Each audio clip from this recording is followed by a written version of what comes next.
campeão. Eu sei como é tenso algumas situações. Eu fui fazer uma faculdade de gestão do esporte quando eu parei de jogar. Então eu tinha a parte prática, mas eu queria esse conteúdo teórico também. E hoje, como comentarista, você tem que entender os dois lados, né? Eu não sou só um ex-jogador. Eu sou hoje um cara da imprensa. E tenho muito orgulho de estar já desde 2008 há 13 anos nessa nova função. Você faz muito tempo, 13 anos. Como que 13 foi anos. essa transição, assim? Tipo, você resolveu... Você falou que você aposentou com 30 anos, né? 30 anos. Por quê? Foi meio cedo. Assim, pros padrões de hoje em dia é meio cedo, mas talvez na sua época não fosse tão cedo. Não, era também. Era? Podia ter jogado mais uns 6 anos tranquilo. Mas aí, por quê? Eu tive uma discussão no Botafogo. Depois de um jogo... que é uma longa história, vou tentar resumir. A gente perde... Quando eu tava no Flamengo e o Botafogo caiu, a gente ganha um clássico do Botafogo e o Botafogo fica praticamente sem chance, ou aquele jogo mandou eles para a segunda divisão, não lembro. A situação inverteu. Quando eu estava no Botafogo, faltavam, 8 rodadas para acabar o campeonato e o Flamengo tinha que ganhar 6 jogos, a começar por um clássico contra o Botafogo. A gente vai pro clássico, vira 1-0 para nós. Nosso time estava muito bem naquele ano, tô falando de 2005. E acaba 3-1 pro Flamengo com um homem a menos. Inexplicável, a gente perdeu a chance de matar o jogo, aí 2 caras do nosso time se machucaram, e aí foi improvisando e perdemos o jogo. E a diretoria do Botafogo foi na imprensa e esculachou todo mundo, e eu tive uma discussão muito séria com eles, de bastidores. Com os jogadores? Com a diretoria. E não concordei a forma como eles se posicionaram, acho que aquele momento ali, ou não fala nada, ou defende um time que estava fazendo a melhor campanha dos últimos 10 anos. Com um salário atrasado, com uma série de dificuldades e que nunca a gente expôs para ninguém. E eu não concordei e eu fui cobrá-los internamente, e aí saiu um bate-boca sério e tal, foi resolvido. No final, nós brigávamos por Libertadores, acabamos ficando só com a Sul-Americana, mas era uma competição internacional que o Botafogo não disputava há 10 anos. Então o saldo era positivo, mas me desgastou muito esse tipo de discussão. E aí eu peguei, a vida inteira, naquela época o calendário não é como era hoje em dia. Tava louco, tava solteiro, queria ir pro Carnaval de Salvador, queria curtir a vida, enfim, curtir a minha solteirice. Peguei um amigo meu e falei, vamos pra Salvador. Você tá louco, vai começar o Campeonato Paulista, o Campeonato Carioca, eu tava no Botafogo, mas acabou meu contrato. Falei, cara, eu preciso recarregar as baterias, preciso de uns 3 meses aqui sem fazer nada, curtindo. Depois eu vejo o que acontece. 2006 era ano de Copa do Mundo. Aí as propostas que vieram, eu estava acertado com o Palmeiras, acabou não dando certo, porque eu já estava 4 meses parado, e o Palmeiras falou, cara, a gente tá para cair, eu preciso de um cara que venha para salvar o time, então eu vou trazer um zagueiro e não um atacante. Eu falei, beleza. Veio Copa do Mundo, aí nós já estamos falando em 6, 7 meses sem jogar, e é muita coisa para um atleta, por mais que eu me mantivesse em condições. E aí as propostas que vieram não me agradaram muito, eram de times menores, era só para salvar o time do rebaixamento. Como eu fui contratado pro Botafogo, mas era o Botafogo, era um gigante. Eu falei, cara, um orgulho vestir a camisa, e tenho o maior orgulho de ter ter vestido a camisa do Botafogo como meu último clube profissional.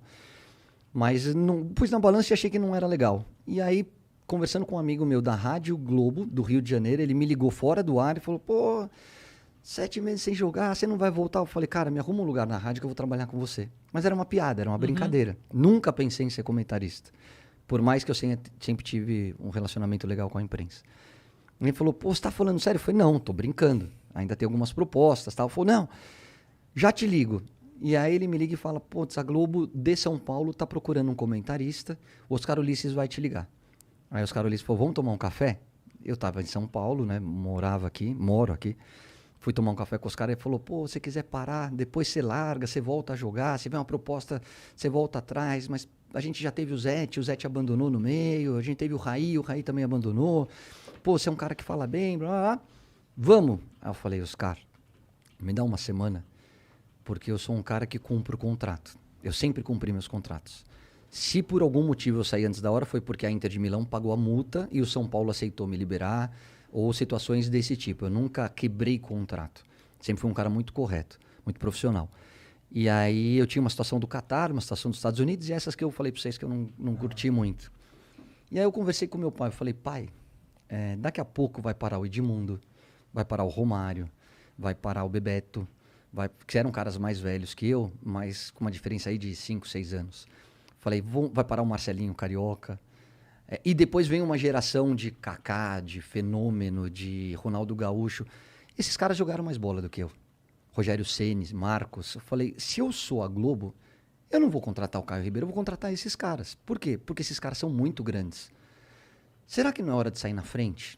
Será que não é hora de pensar num outro tipo de carreira ligada ao esporte, mas ter um planejamento assim, quando esses caras pararem, eu já ter um espaço consolidado dentro da imprensa? E é uma decisão difícil, né, cara? Porque a vida inteira jogando bola, aí meu pai falou, você tá disposto? Você acha que já deu? Você tem 30 anos. Eu não tinha nenhum... Hoje eu tenho 3 joelhos operados, enfim, sou um remendo de gente. Mas na época não tinha nada. Aí eu falei, pai, eu acho que sim.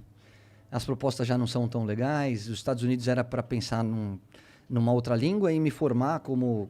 fazer uma faculdade lá através do futebol que me abriria essa porta. Aí eu falei, pai, eu acho que é a hora. Eu acho que vamos traçar um planejamento de carreira aqui, de em 5 anos estar na Globo, que é mais ou menos o tempo que eu acho que esses caras vão parar. Eles já estavam próximo de 40 anos, eu tinha 30, mas eu acho que é o tempo que eu tenho para mostrar alguma coisa. E aí eu comecei na Rádio Globo, mesmo conciliando com a faculdade que eu falei de gestão do esporte. Simultaneamente o Arena, que era um programa do Sport TV, me chamou para fazer. Aí o Bem Amigos me chamou para fazer. Então eu era contratado da rádio, só podia fazer jogo pela rádio e programas de auditório, aí eu podia fazer pelo Sport TV. E aí teve o problema do Casa, a questão das drogas, que ele, eu falo porque ele já tornou público, todo mundo sabe a história dele. Apareceu a brecha, ele ia tirar 1 ano para se tratar, e aí a Globo me convidou para ser comentarista. Então, assim, eu antecipei o meu planejamento em 4 anos e tô há 13 nessa nova função. Legal. Bem colocado pra cacete, né, cara? Que tu é querido pra caralho aí pela galera. Obrigado. Não tô nem falando pra puxar teu saco, não. É legal mesmo. Não, é gostoso. Eu tenho um retorno bacana do público. 13 anos, caralho. Então, pô, esse foi sem querer mesmo. Sem querer mesmo. Sem querer, uma piadinha que eu fiz com um amigo meu. Falei, pô, me arruma um lugar aí que eu vou trabalhar com você. E como é que foi pra você lá no começo virar de jogador? Que assim, você ficou, o quê? 7 meses sem jogar, que tu falou. E aí virou comentarista. Põe 1 ano, vai. 1 ano entre faculdade... Eu terminei no final de 2005.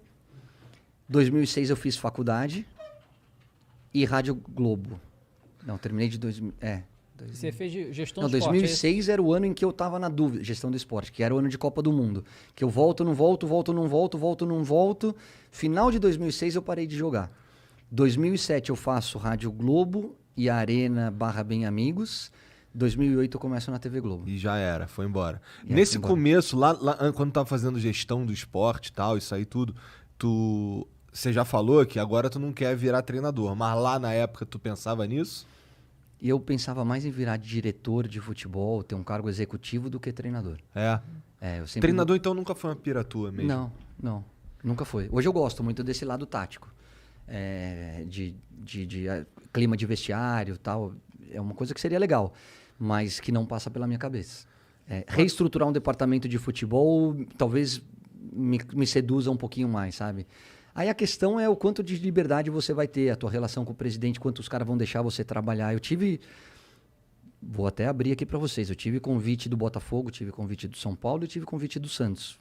Os 3 falaram, larga a Globo, a gente banca o teu salário e começa com a gente. Eu falei, acho que ainda não é a hora. Pra ser dirigente, no caso. Pra ser dirigente. Em momentos diferentes, tá? É que eu sinto que tu tá novo ainda, acho que ainda pode vir uma coisa dessa no futuro, cara. Eu sempre tô aberto a novas oportunidades. Eu acho que ouvir nunca é demais. E aí depois cabe a você tomar a decisão. Como a de parar de jogar, como a de virar comentarista, de depois seguir para Globo e permanecer. Tive um convite, vou falar uma coisa que eu acho que eu nunca falei publicamente. Acabei de receber um convite da CBF.